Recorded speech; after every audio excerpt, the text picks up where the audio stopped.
The Invisible Woman. Sarah Miller wiped her brow with the back of her calloused hand as she finished polishing the last gleaming grand piano at the Manhattan Music Academy.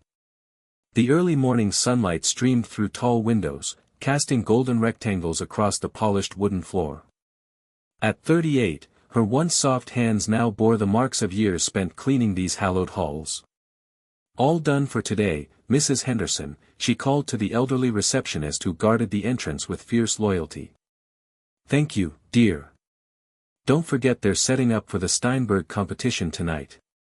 Best to clear out before those musical prima donnas arrive," Mrs. Henderson replied without looking up from her crossword puzzle. Sarah nodded but didn't move toward the exit. Instead, her eyes drifted to the largest grand piano, a magnificent Steinway that gleamed like a black diamond under the chandeliers. When she was certain Mrs. Henderson had returned to her puzzle, Sarah quietly slipped onto the bench. She didn't touch the keys at first, just sat there with hands hovering, remembering. Her mother had been a waitress at a jazz club in Brooklyn. After closing, when floors were swept and chairs stacked on tables, the pianist, an old man with eyes that crinkled when he smiled, would let 7-year-old Sarah explore the keyboard while her mother counted tips. "You've got it, little bird," he'd say. "Some people study music their whole lives and never find what you've got naturally." But then her mother got sick.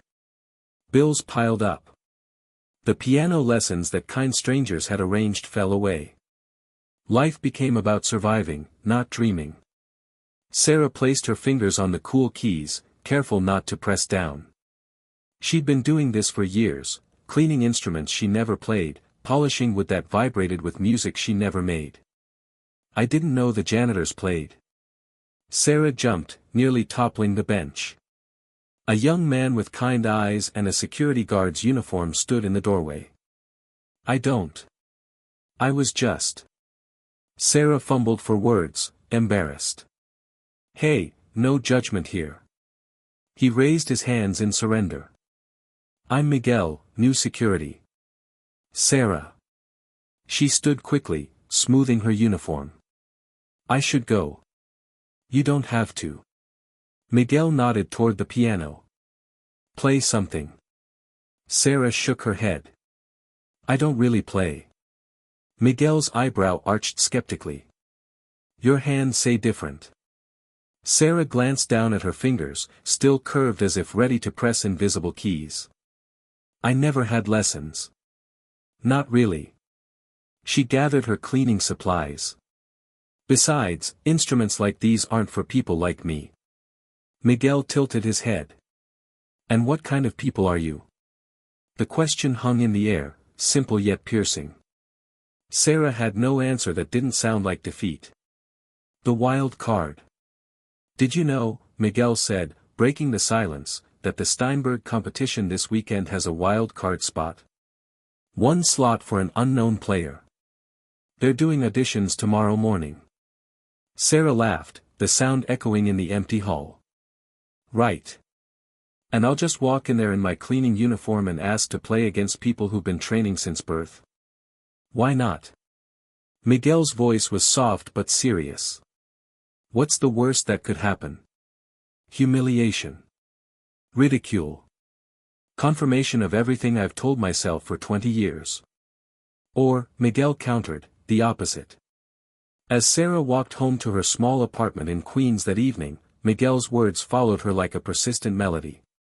Outside her building, she stopped to check her mail.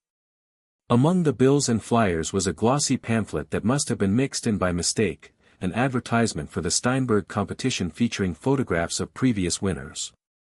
Their faces were confident, polished, belonging to a world Sarah had only glimpsed through windows she cleaned. But as she climbed the stairs to her apartment, her fingers tapped against the railing, playing an invisible sonata only she could hear. The next morning, Sarah found herself lingering after her shift, watching as the audition committee set up in the main recital hall. Contestants for the wild card spot arrived in tailored outfits, carrying leather portfolios filled with sheet music. They spoke in confident tones about conservatories and international competitions while Sarah shrank against the wall, still in her gray uniform. "You came," Miguel appeared beside her, his security uniform freshly pressed. Sarah shook her head. "I'm just watching. The sign-up sheet is over there." He nodded toward a table where a severe-looking woman with steel-gray hair checked names against a list. "Last chance. They're only taking the first 20 applicants. I don't have anything prepared. I don't have sheet music. I don't even have clothes that don't smell like cleaning products." Sarah's excuses tumbled out. Miguel reached into his jacket and pulled out a folded piece of paper, a registration form. "I grabbed one earlier." "Miguel, look," she began. "I heard you yesterday," he cut her off gently. "You didn't know I was there, but I heard you playing when you thought everyone had left." Sarah's face flushed. "You were spying on me." "I was doing my security rounds." "And what I heard?" He paused, choosing his words carefully. "Sarah, I've worked here 5 years. I've heard students who've trained their whole lives. What you played, it was different. It was amateur," she supplied. "It was real," he corrected. "It was like you were having a conversation with the piano. The moment of truth." A chime sounded, indicating the auditions would begin in 5 minutes. Sarah's heart hammered in her chest as Miguel pressed the form into her hand. "You don't have to do this," he said, "but I think you'll regret it if you don't." Before she could respond, a commotion near the entrance drew their attention. A group of distinguished-looking people entered, led by an imposing elderly woman with silver hair swept into a perfect chignon. Her piercing blue eyes surveyed the room with the authority of someone accustomed to being obeyed. "That's Eleanor Whitmore," Miguel whispered. "Head judge of the competition. She's legendary, and terrifying." Sarah watched as contestants straightened their postures and smoothed their already perfect outfits. Eleanor's gaze swept across the room like a searchlight, finally landing on Sarah in her gray cleaning uniform. "Excuse me," Eleanor's voice cut through the nervous chatter. "Are you here for the audition?" The room fell silent. 20 pairs of eyes turned to stare at Sarah, who felt heat rise to her cheeks. Yes, ma'am." A ripple of barely suppressed laughter ran through the group of contestants. One young man in an expensive suit whispered something to his companion, who smirked in response. Eleanor's expression remained neutral. "I see. And your background?" "I work here," Sarah said quietly. "I clean the academy." Now the laughter wasn't suppressed. Someone actually snorted. Eleanor raised a hand, and silence returned instantly. "How quaint," she said, her tone unreadable. "Well, since you're here, you might as well go first. Consider it a warm-up for the real contestants." Sarah's hands trembled as she signed the registration form.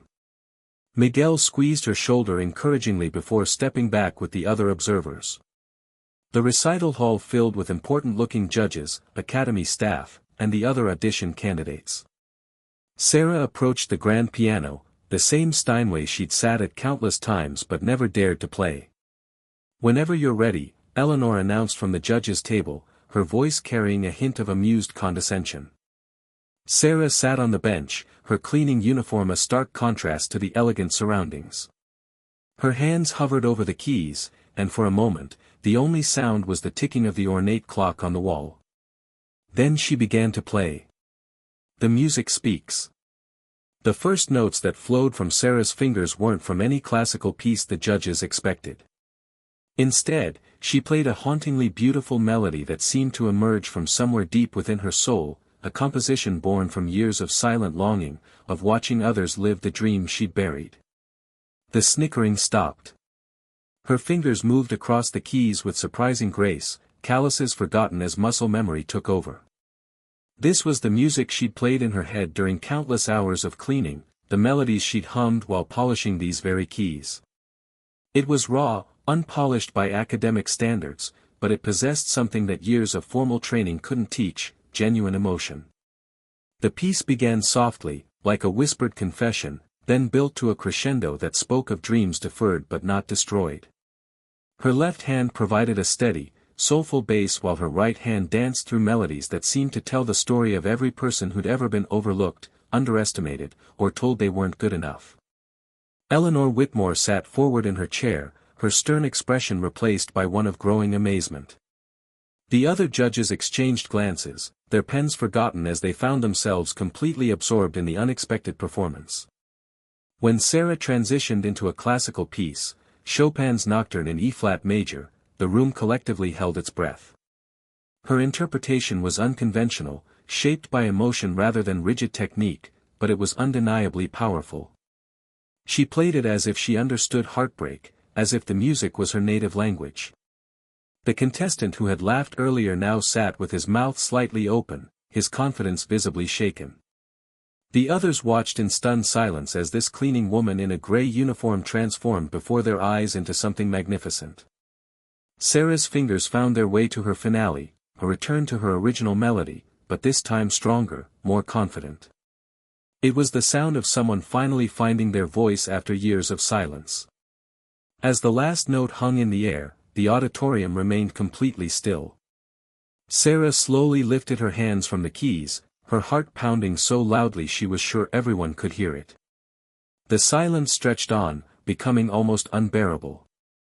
Sarah began to stand, certain she had embarrassed herself beyond repair. Then Eleanor Whitmore began to clap. The transformation. The applause started with Eleanor, but it quickly spread through the room like wildfire. Even the other contestants found themselves clapping, their earlier mockery replaced by genuine admiration and perhaps a touch of envy.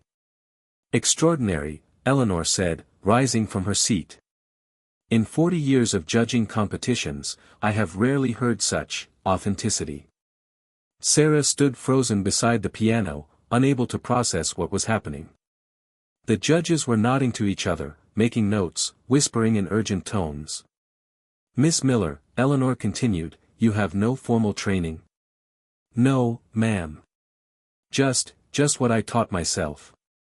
Remarkable. Eleanor turned to the other judges. I believe we have our wild card. A young woman in an expensive dress stood up abruptly. But she's just a janitor. She doesn't even have proper training. Eleanor's icy stare could have frozen fire. Music, my dear, is not about credentials. It's about truth. And that performance contained more truth than most conservatory graduates manage in their entire careers. Over the following weeks, Sarah's life transformed in ways she never could have imagined. The academy provided her with proper performance attire, and Miguel helped her prepare for the competition. More importantly, Eleanor Whitmore herself took Sarah under her wing, offering guidance while being careful not to diminish the raw honesty that made her playing so special. The night of the Steinberg competition arrived faster than Sarah thought possible. Backstage, she watched as professionally trained pianists warmed up with complex pieces that had taken them years to master. For a moment, doubt crept in. Second thoughts. Miguel appeared beside her, looking handsome in his borrowed tuxedo. About 100, Sarah admitted. Remember what you told me that first day? About instruments like these not being for people like you? Sarah nodded. You were wrong. This instrument was waiting for you all along. When Sarah's name was called, she walked onto the stage to find the auditorium packed. In the front row sat Eleanor Whitmore, her expression unreadable but her presence reassuring. Mrs. Henderson was there too, having closed the academy office early to attend. Sarah sat at the grand piano, not the same Steinway from her audition, but an even more magnificent instrument that seemed to welcome her touch. She looked out at the sea of faces, took a deep breath, and began to play. This time, she started with a classical piece, Rachmaninoff's Piano Concerto No. 2, which Eleanor had helped her learn. But she played it her way, with the emotional depth that came from a lifetime of struggle and hope deferred. The audience was mesmerized from the first note. When she finished, the standing ovation seemed to last forever. But Sarah barely noticed. For the first time in her life, she felt like she was exactly where she belonged. She didn't win first place that night, that went to a brilliant young man from Juilliard who had trained since age 4. But Sarah won something far more valuable, the Inspiration Award, a special recognition for the performance that most moved the audience. More importantly, she won back her dreams. 6 months later, Sarah Miller no longer cleaned the Manhattan Music Academy. Instead, she taught there, helping other overlooked talents discover their voices. Her story became legend, proof that it's never too late to become who you were meant to be. And sometimes, late at night when the academy was empty, she would sit at that same Steinway where it all began, playing music that came straight from her heart, music that reminded everyone who heard it that talent has no address, dreams have no expiration date, and the most beautiful songs often come from the most unexpected places. The end.